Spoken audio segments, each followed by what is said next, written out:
Bienvenue à toutes et à tous. Voici le sommaire de cette édition. Nous parlerons de la célébration de la Journée internationale de l'écrivain africain. L'art nourrit-il son homme? Les réponses dans un instant. À suivre dans ce journal l'ouverture de la deuxième session ordinaire du Conseil exécutif de l'Alliance mondiale des terres arides à Cotonou. Hors du Bénin, ouverture du 5e forum sur la paix et la sécurité en Afrique. C'est la capitale sénégalaise Dakar qui abrite les travaux avec la participation du président sénégalais Macky Sall et la ministre française des Armées Florence Parly.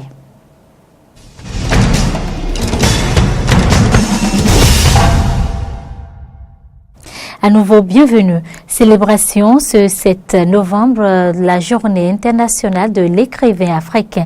Cette journée contribue non seulement à rendre hommage à tous les illustres hommes et femmes de lettres du continent, mais contribue également à mettre en lumière toutes les difficultés auxquelles se butent les écrivaines et écrivains de ce continent, notamment les difficultés liées à la vente du produit de leur production intellectuelle. L'écrivain béninois se nourrit-il de son art? La question a été posée à quelques auteurs de livres. Suivez leur réaction.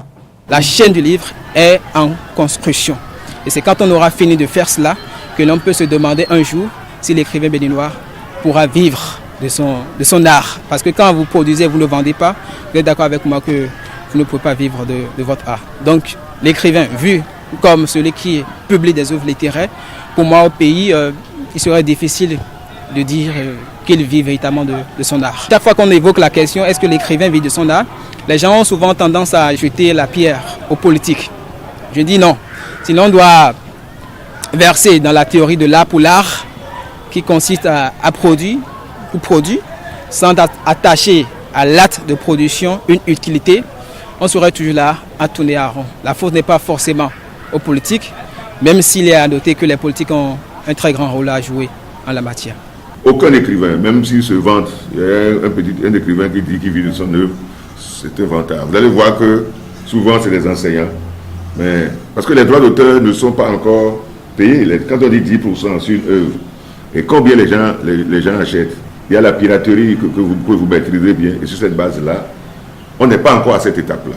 Il se pourrait que demain on puisse le faire, mais aujourd'hui le constat est fait que aucun écrivain n'est autonome. Tous les écrivains ont déjà un métier de base. Moi, j'étais un administrateur d'action culturelle, ancien inspecteur général du ministère de la retraite. C'est pas ça là qui m'a donné à manger. Tu prends quoi aux autres, il a enseigné. Tu prends Jean Pliat, il était professeur, n'est-ce pas? Adrien Wanou, professeur doyen de l'université, Guy Midi-Rouen. Donc ce n'est pas ça là qui nous... Au fond, c'est une passion pour nous pour le moment. On n'est pas encore arrivé à cette étape où nous pouvons avoir des best-sellers tout le temps et vivre de notre art. Propos recueillis par Horacia Djodi et Romaric Debochi. Le 29 octobre dernier, c'était la journée mondiale du psoriasis, une affection de la peau dont souffrent plusieurs personnes dans le monde et également au Bénin. Quelles sont les causes et les manifestations de cette maladie? Élément de réponse dans ce reportage de Carole Olaya et Damien Pedro. Il est très peu connu dans le monde, en Afrique et particulièrement au Bénin. C'est le psoriasis, une maladie inflammatoire de la peau qui se caractérise par l'accumulation des cellules de la peau pour former des plaques sèches et irritantes. C'est donc pour sensibiliser toutes les populations qu'une attention particulière est accordée chaque 29 octobre à cette affection qui touche 3 à 4% de la population mondiale. Les cas de psoriasis existent au Bénin. Le psoriasis le plus rencontré, c'est le psoriasis dans sa forme typique, c'est-à-dire qui se manifeste avec des plaques rouges et puis bien délimitées et recouvertes de squames blanchâtres, nacrés, facilement détachables. Et le psoriasis, je peux dire que c'est pas encore connu du grand public au Bénin, ce qui fait que lors des manifestations, nous avons tendance à utiliser nos produits de beauté généralement ici, donc on pense que c'est quelque chose. On ne vient pas vers le spécialiste le plus souvent.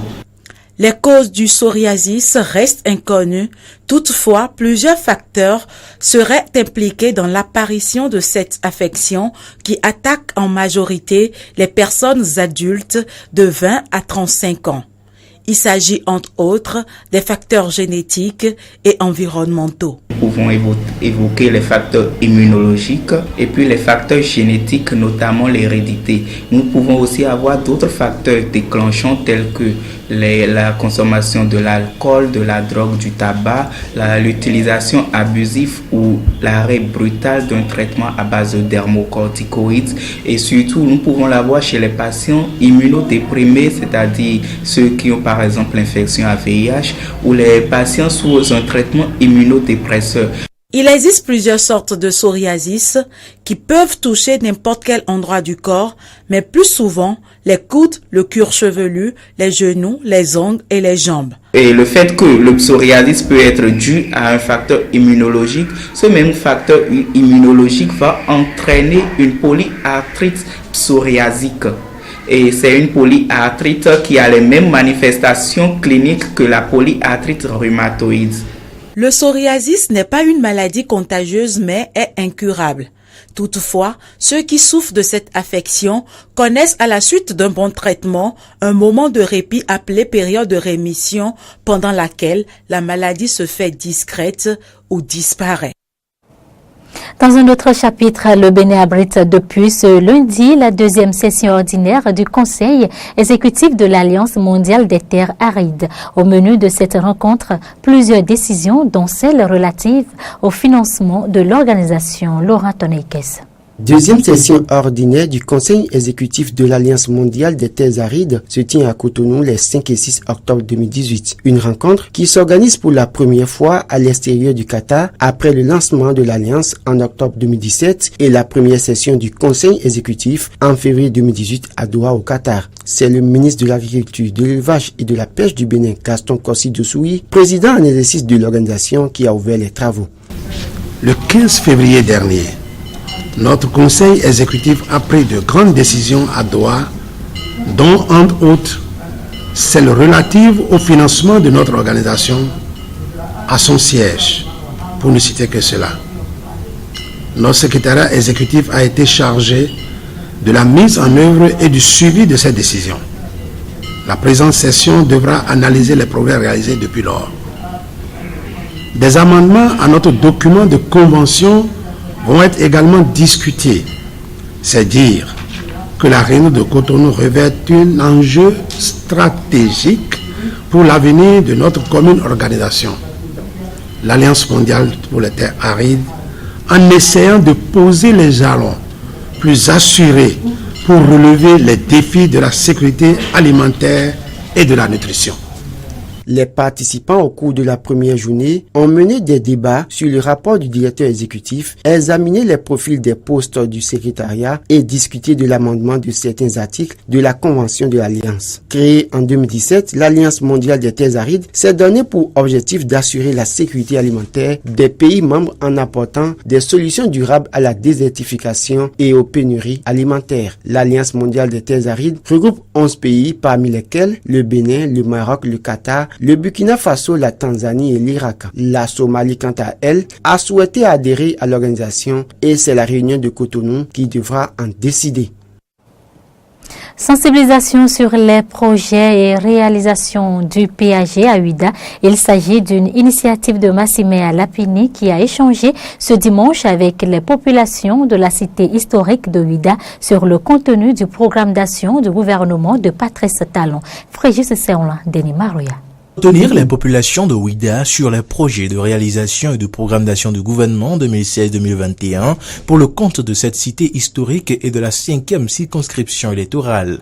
C'est l'objectif poursuivi et atteint ce dimanche 4 novembre 2018 par Massimé Lapini du parti Alternative Citoyenne. Premièrement, il y a un gros projet de reconstruction à l'identique de la cité historique de Ouida qui prend en compte la restauration du fort portugais, la reconstruction des forts français et anglais, la construction du bateau de départ et de la marina, la réhabilitation de la route de l'esclavage de la place aux enchères à la place du non-retour.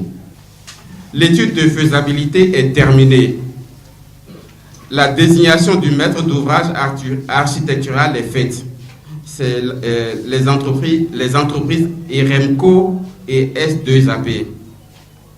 On a démarré les études architecturales. Il y a le comité scientifique qui est disponible. Et la livraison prévue est fin 2021. Face à un auditoire apparemment attentif et très intéressé, Massimé Alapini n'a pas manqué d'évoquer le projet de construction d'un musée et d'une station balnéaire à Ouida.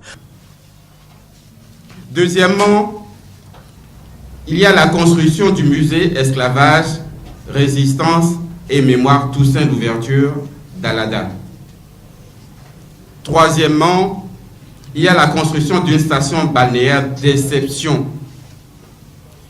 Cela veut dire qu'il faut aménager une digue immergée de 4 km.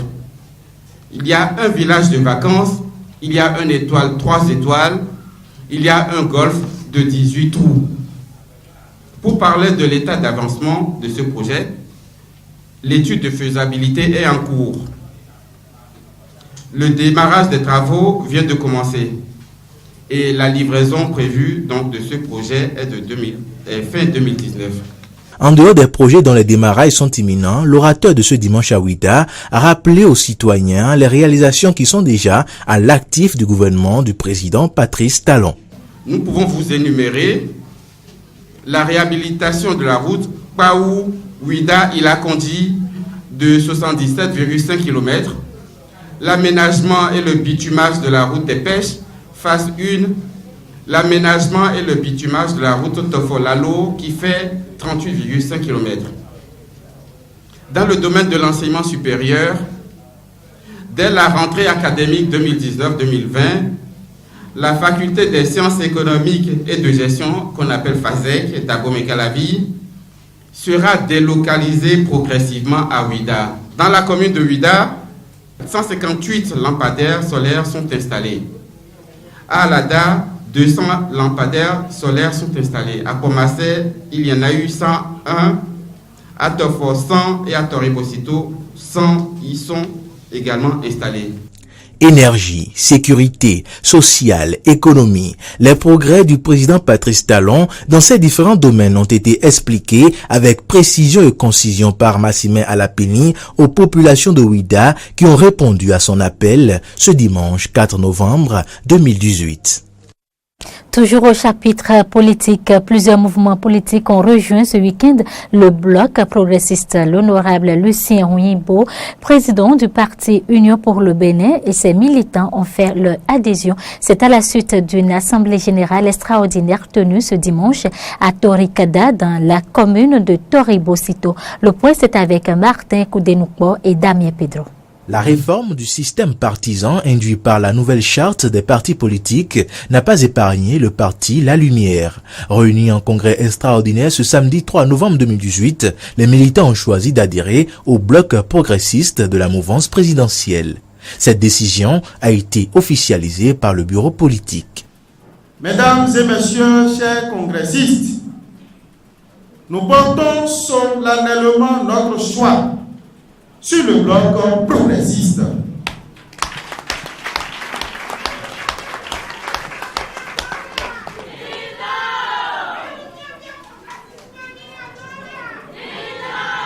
Le parti La Lumière vient ainsi de disparaître et ses géniteurs ne le regrettent pas, mais portent désormais l'espoir que ce geste contribuera dans un mouvement d'ensemble à relever un défi, celui d'une nation prospère. Le célèbre moine américain Martin Luther King nous enseigne, je cite, « Nous devons apprendre à vivre ensemble comme des frères, sinon nous allons mourir tous ensemble comme des idiots. » Et cette fusion nous conduira à un horizon meilleur, avec plein d'espoir pour la jeunesse, contrairement à ce que les détracteurs peuvent laisser entendre. Et c'est avec enthousiasme que le bloc progressiste a accueilli son nouveau membre, le PL.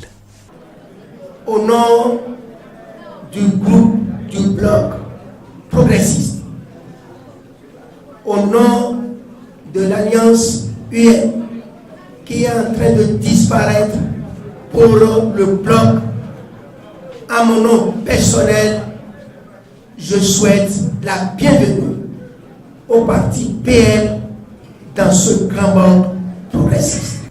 Un bloc qui doit se transformer dans les tout prochains jours en un grand parti politique de la mouvance présidentielle. Vous venez plutôt de suivre un reportage sur l'adhésion du parti La Lumière au bloc progressiste, un compte rendu de Fréjus Seoulin et Romaric Devochi. À présent, retrouvons l'élément sur l'Assemblée générale extraordinaire tenue ce dimanche à Toricada dans la commune de Toribosito, assemblée générale pendant laquelle l'honorable Lucien Rouimbo, président du parti Union pour le Bénin et ses militants ont fait leur adhésion dans le bloc progressiste.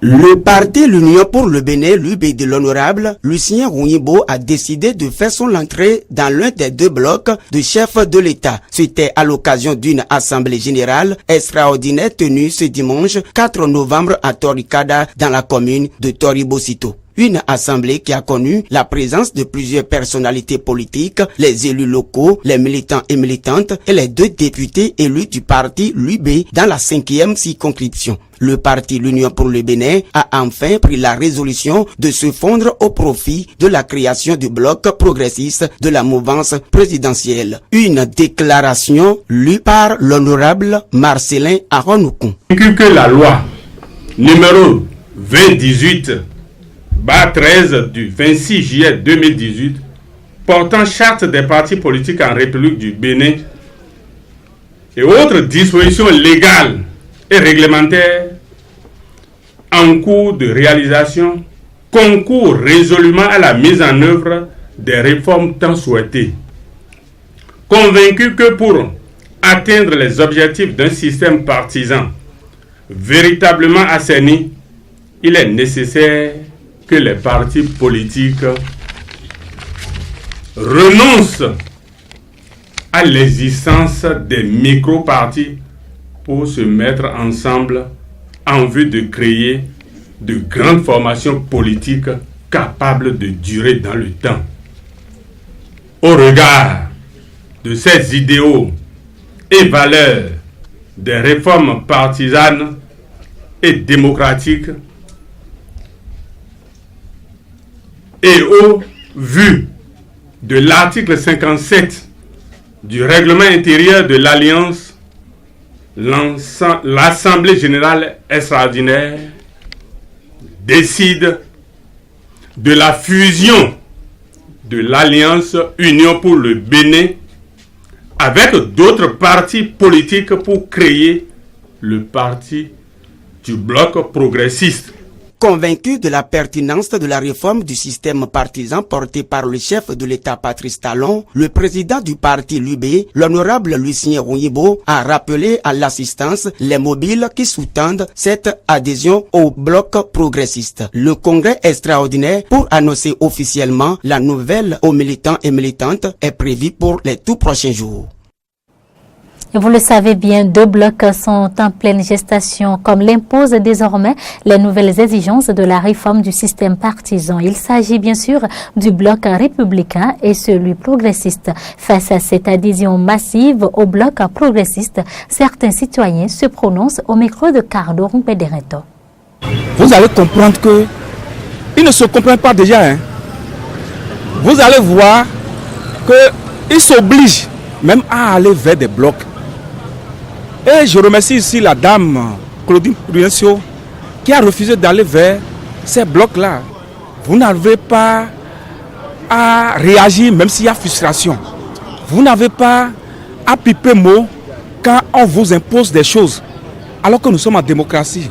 La démocratie, c'est la liberté d'expression. Et le peuple les observe. Les observe parce que ce qui va nous les départager, c'est les élections qui pointent à l'horizon, les élections de 2019, que le peuple aura l'occasion de leur dire ce qu'ils pensent des blocs qui sont en train de former. Je suis tellement content parce que comme l'a dit l'autre, tout change, tout évolue. C'est les imbéciles qui ne changent pas. Et vous êtes dans ce pays quand tous les leaders ont voulu à ce que les partis soient regroupés dans un ou plusieurs blocs. Le président Talon a deux blocs. Il dit à ses militants de choisir le bloc qu'il a voulu. Donc, c'est ça qui peut-être que les gens voient que le bloc progressiste est un peu avantageux. Vous voyez. Donc, mais je vais souligner quelque chose. Le parti FCB aussi est un regroupement de partis. Mais pourquoi les gens se plaignent pour le progressisme ou bien pour le dynamisme?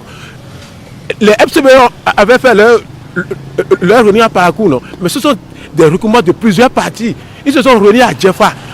Qu'on n'a pas tant critiqué que ça. Mais pourquoi ils critiquent pour le gouvernement? C'est à croire que ces politiciens savent déjà qu'ils veulent finir et ils veulent aller finir avec le parti sans laisser aucune chance aux jeunes qui militent depuis des années dans ces partis-là. L'inquiétude de quel avenir réservé à ces mouvements-là qui se réclament du bloc? Est-ce qu'on va leur laisser la main libre? Vous allez voir, hein, au positionnement pour les élections prochaines, ils seront carrément écartés. Vous allez voir leur position. Ceux-là, les mouvements qui ne sont pas encore reconnus sur l'échiquier politique et qui se disent membres du bloc là, derrière les ténors, les dinosaures des blocs qui sont reconnus par le chef de l'État, vous allez voir que c'est ceux-là qu'on va encore positionner et les jeunes qui sont dedans là seront en 4e, 5e position et ils n'auront que leurs yeux pour pleurer. Actualité sportive dans cette édition, l'équipe nationale de roller sport réédite l'exploit. Lors de la participation de la 2e édition du championnat d'Afrique de roller en Égypte, les Béninois ont raflé 29 médailles, 11 en or, 9 en argent et 9 en bronze, ce qui leur permet d'être champions d'Afrique pour la 2e fois consécutive. Tout ceci grâce à une performance de Raoudat Demba Diallo qui a gagné elle seule 7 médailles. Suivez. Je suis vraiment très heureuse d'avoir remporté ce titre parce que je me suis beaucoup battue pour l'avoir. Il y avait une bonne ambiance, tout le monde était serein parce que nous connaissons nos capacités, nous savions que nous sommes capables de ramener le titre. Oui, moi particulièrement, au début ça a été vraiment difficile, mais avec les entraînements, ça a pu aller. Me voilà aujourd'hui championne avec 7 médailles d'or.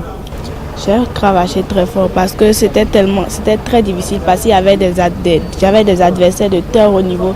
Alors il fallait beaucoup travailler pour avoir cette médaille. Très haut parce que nous sommes champions d'Afrique. Déjà au Togo nous l'étions et nous avons confirmé notre statut. Donc le moral est très haut pour les batailles à venir. Nous sommes toujours déterminés et donc très tôt nous allons prendre le taureau par les cornes, c'est-à-dire recommencer le travail, redoubler d'efforts pour une fois de plus être 3e fois champion d'Afrique au Congo. La différence, c'est tout un ensemble. Hein. Nous avions à cœur de ramener ce titre-là à la maison. Et il s'est très haut le drapeau du Bénin. Ça devait être une fierté pour nous. Et nous nous sommes dit que nous le pouvons avec nos encadreurs, avec les conseils à divers niveaux. Et donc on a été beaucoup déterminés. On n'a jamais lâché, on a cru en nous, on a eu foi en nous, en nos capacités. Et à la fin, on a remporté ce titre de champion. Très satisfait, très satisfait du résultat de nos poulains lors de ce championnat qui a été vraiment une compétition de haut niveau où avec le minimum et l'effectif de la délégation se doutait parce que il y a les Kenyans qui sont venus en grande masse, la République démocratique du Congo en grande masse et les Égyptiens sont chez eux. Donc eux ils sont une trentaine. Donc nous on a fait déplacer 10 à 8 athlètes, ce qui ne nous permettait pas de remporter le titre. Mais avec les conseils que nous avons, on a commencé par donner aux athlètes de faire tout possible pour conserver le titre, d'ici le drapeau. Il y avait vraiment une détermination au niveau de ces enfants.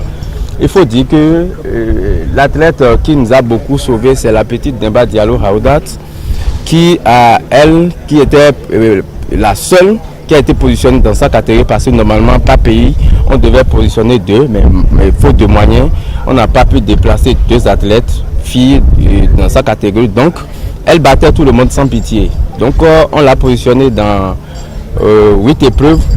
Dans les 8 épreuves elle a eu 7 médailles en or. La 8e épreuve, il faut dire qu'il y a une manigance. Des propos recueillis par Laurent Roland Tonekes et Denis Maroya. Hors du Bénin, ouverture du 5e forum sur la paix et la sécurité en Afrique.